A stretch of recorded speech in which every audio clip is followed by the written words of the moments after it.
Assalamu alaikum, and welcome to Middle Way Mom Reads, where we dig into books that enhance and inform our homeschooling journey. I'm Shannon, a homeschooling mom since 2009 and a student of the Islamic Sciences, working toward my bachelor's degree in Islamic Sciences from Mishka University. I've been using the Charlotte Mason method since 2016, and I'm hoping that this series helps more parents realize the value of a Charlotte Mason method in their own homes. We're starting with the most classic book in the Charlotte Mason method, the first book in her 6-volume series titled Home Education.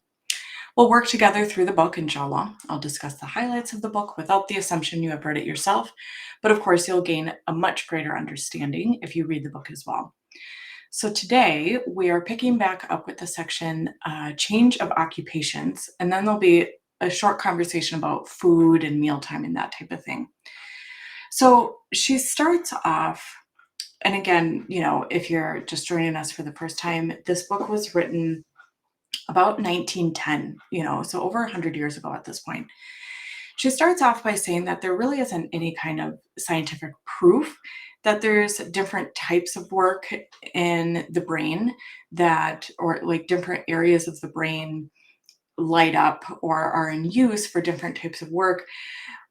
Though now we have some brain scans and these type of things that actually does prove, this type of work is in this section of the brain and that type of work is in that section of the brain.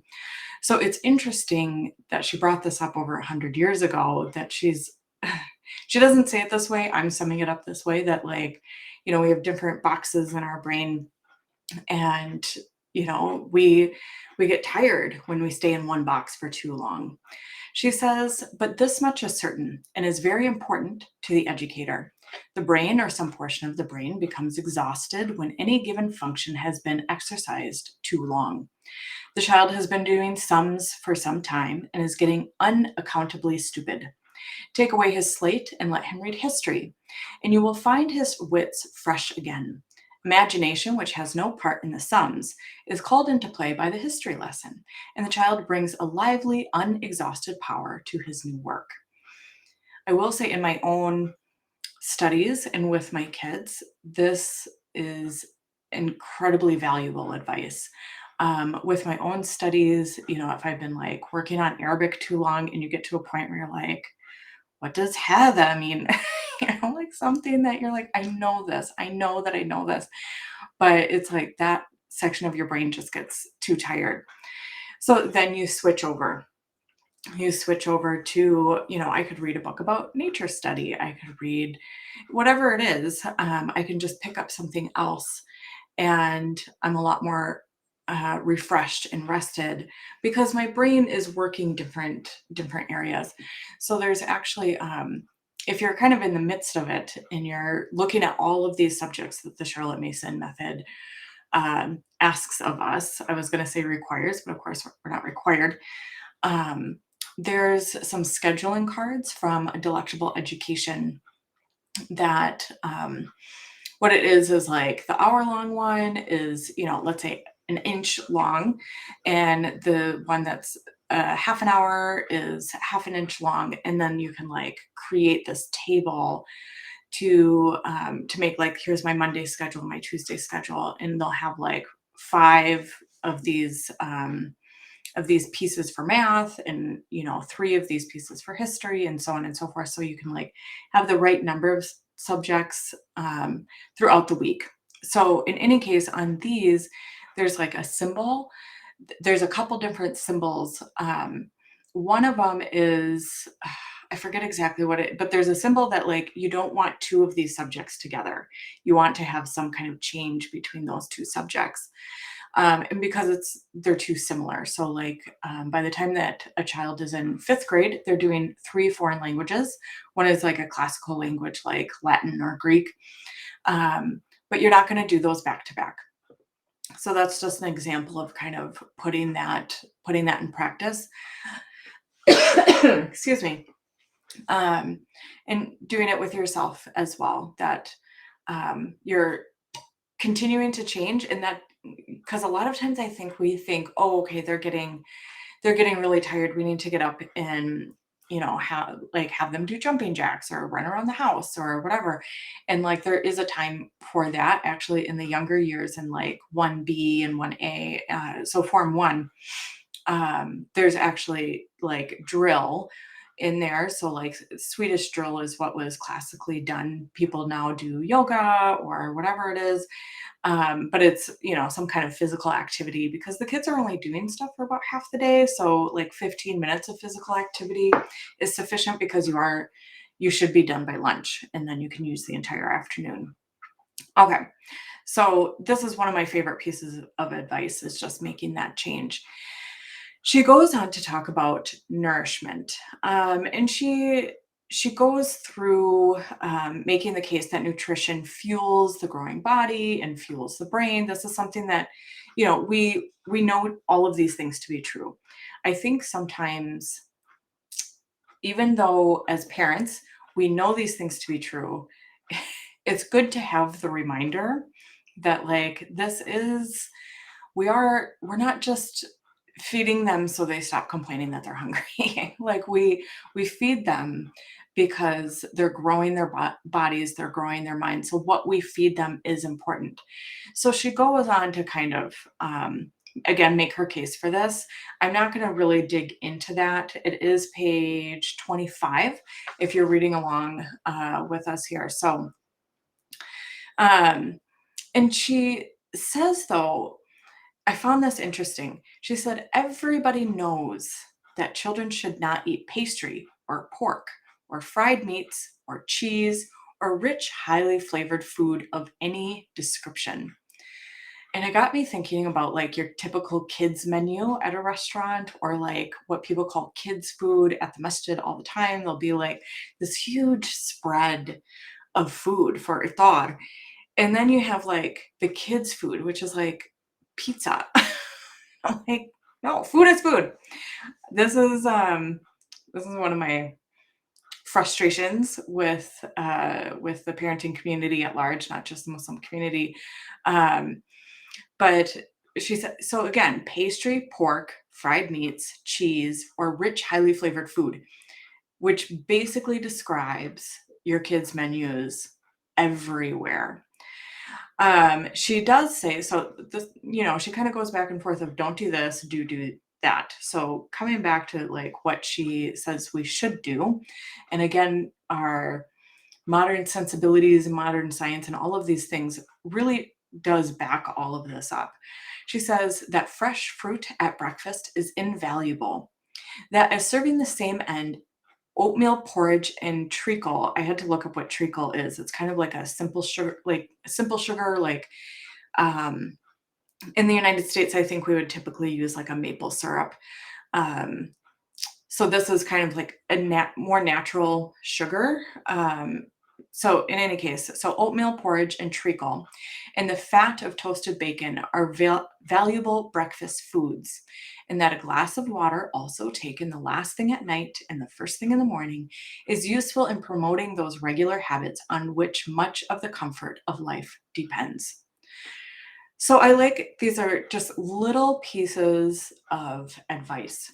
So water at night, water in the morning, um, and having simple foods at breakfast, including fresh fruit.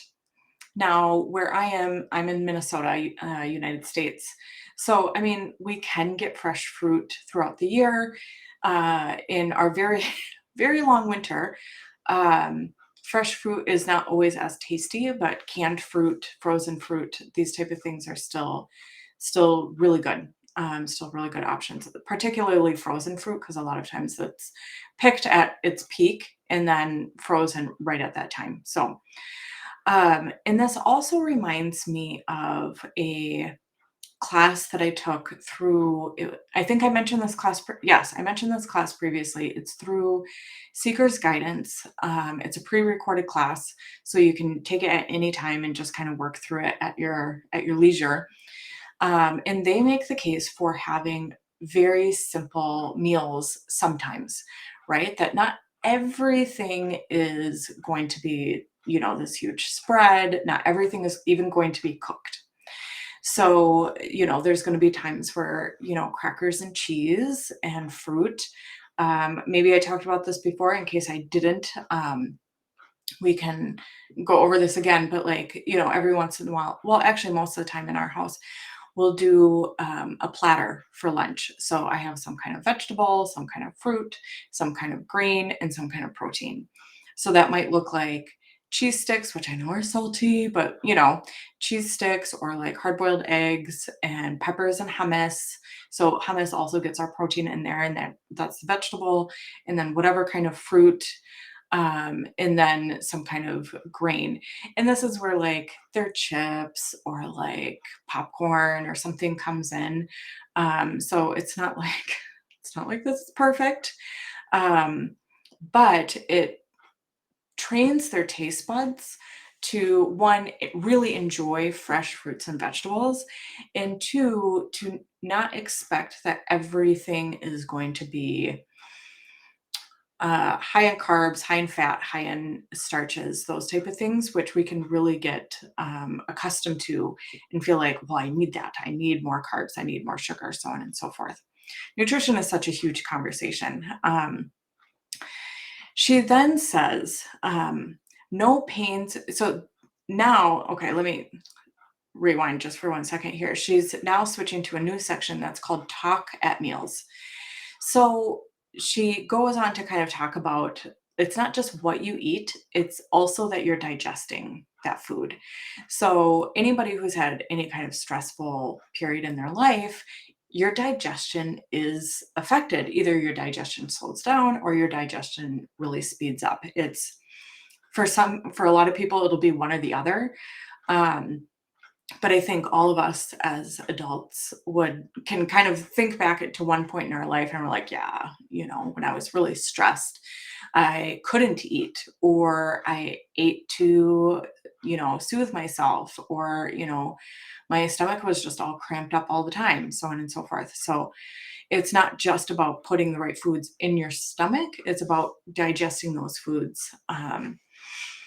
So she then talks about talking at meals and having this balance of mealtime. So to quote her, she says, no pain should be spared to make the hours of meeting round the family table the brightest hours of the day. This is supposing that the children are allowed to sit at the table with their parents, and if it is possible to let them do so at every meal, excepting a late dinner, the advantage to the little people is incalculable. So this late dinner, in the United States, we have our midnight snacks.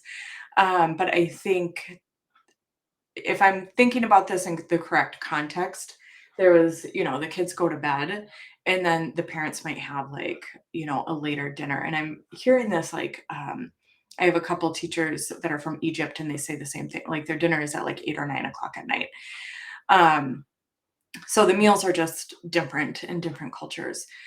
So I think that's what she's talking about, not that like 6 p.m. meal. All right. So she says, here is the parent's opportunity to train them in manners and in morals, to cement family love, and to accustom the children to habits such as that of thorough mastication. I had to look this up. It's chewing, thorough chewing, for instance, as important in the score of health as on that of propriety. So I will put in the show notes of this a link to a study, or I'm sorry, it's a link to an interview about a study about family meals and the benefits of that and tips to make that happen if that's not something that you do currently. Um, so she's making this case that having these family meals is also good for digestion. A lot of the studies that we see now in the United States, it's talking about, um, one of the things in this interview they were talking about, there's lower rates of teen pregnancy and kids smoking. And, it's this time for all of the family to like check in and be together and have that connection. Also in that interview, just to tell you everything that's in the interview, um, is it says that teens are more apt to eat more fruits and vegetables when they're sitting at the family table instead of, however that might look otherwise. Um, But Charlotte Mason is saying that having these kind of relaxed, um, calm atmospheres and connection also helps with digestion. So it's not that the kids are like running around and climbing on the table. I know when so as a homeschooler, I will say for myself, I can't eat every single meal with them. Like I need a break and sometimes I use a mealtime to get that break because they're busy. Um, but they eat so much more slowly and they like play and like it's not the same as when we're sitting down for a meal. And it is a great time to talk about good manners and not reaching in front of somebody that's sitting next to you and passing, the dishes and like cleaning up after yourself and don't chew with your mouth full or not chew with your mouth. Don't talk with your mouth full and don't chew with your mouth open. Those that's something that we talk about a lot in our house. Um, so all of these, this is the family meal is really, really important for so many reasons, digestion being one of them. She goes on, the next section is called Variety in Meals.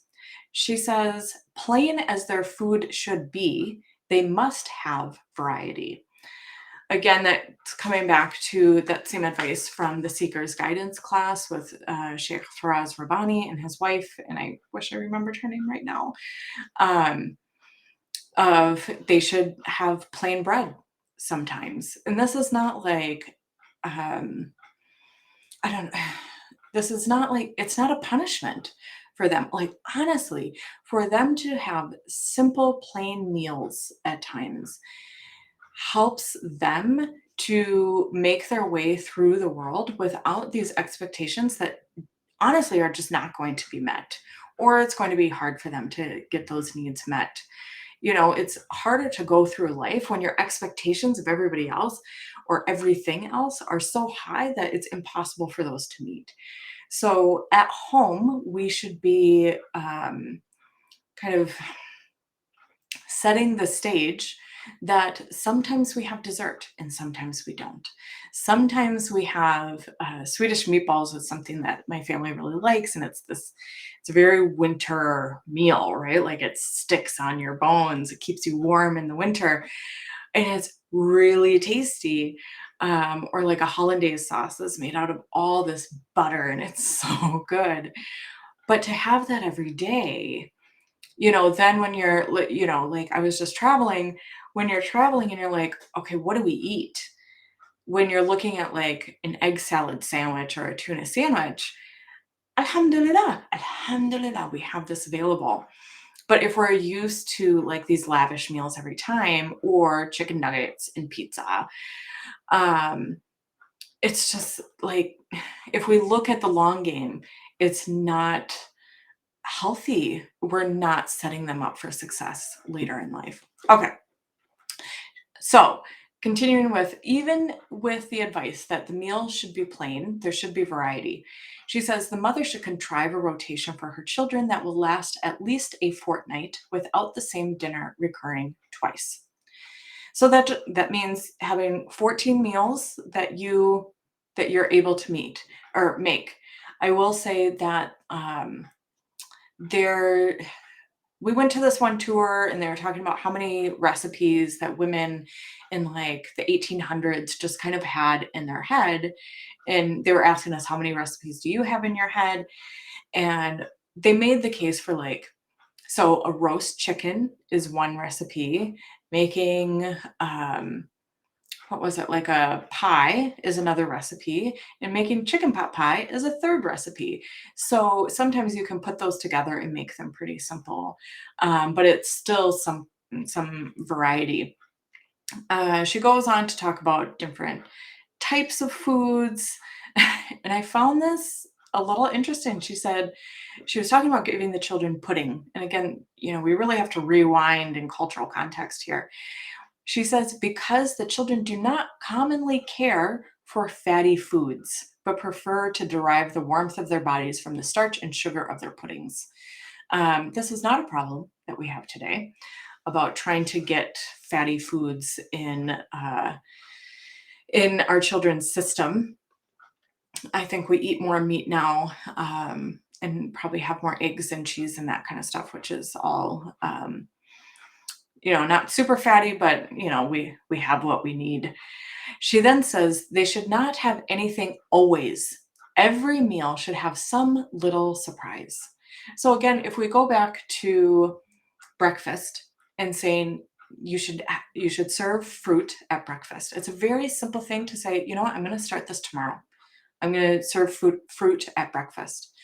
So for instance, for us, we go to Costco and I always pick out one type of berry.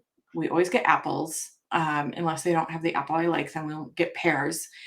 And usually like one other thing. Maybe it's like mangoes, maybe it's oranges, but there's usually like 3 different things. So that way throughout the mornings, I can serve like 3 different types of fruit. There's like a 3-day rotation. And then we'll usually get like some kind of canned fruit because I really only shop every 2 weeks and usually you can't get them to last 2 weeks. So then we might have like canned peaches or something like that, during the second week. So these are really, it can be easy to read this and be like, oh my gosh, like what does she expect from us? But, take it bit by bit. This little surprise could be like chicken pot pie, for instance. I don't usually put potatoes in my chicken pot pie, but everybody likes it. I usually don't do it because it's just more work. But, having potatoes in the chicken pot pie, or like we make tuna salad, I usually make that with like mustard and paprika and a little bit of garlic. And every once in a while, I'll make it with curry powder instead. So it can be really, really, really simple things that make it a little bit of a surprise, and it also widens their figurative palette. So this is actually everything about that she talks about food. It's a little bit shorter of a section. So next time next time we'll continue with the section about air. She actually has a lot to say about this. She gives some really good advice. So I'm really excited to talk about this with you guys. Even it sounds a little like what does she have to talk about as air or about air? So just to kind of give you a couple of headings, she said one of the section headings, air as important as food. The next section, the children walk every day. Oxygen has its limitations, unchanged air, these type of things. So again, it's piece by piece, little aspects of advice of things that you can do with your children every day. And this is especially valuable for really young children. 2 years old, 3 years old. This is the time to inculcate these habits in the family. But I will say it's really never too late to try to inculcate those habits. So just a reminder, you will gain added benefit by reading the book yourself. You can find it at most of your favorite retailers, alhamdulillah. You will also be able to find a link to it at the description of this video or podcast. You can find me online as Middle Way Mom on YouTube, Instagram, and Facebook. On Instagram, I share our day-to-day homeschooling life as well. If you have any questions you'd like answered, you can email those to Shannon@middlewaymom.com. Thank you so much, and assalamu alaikum.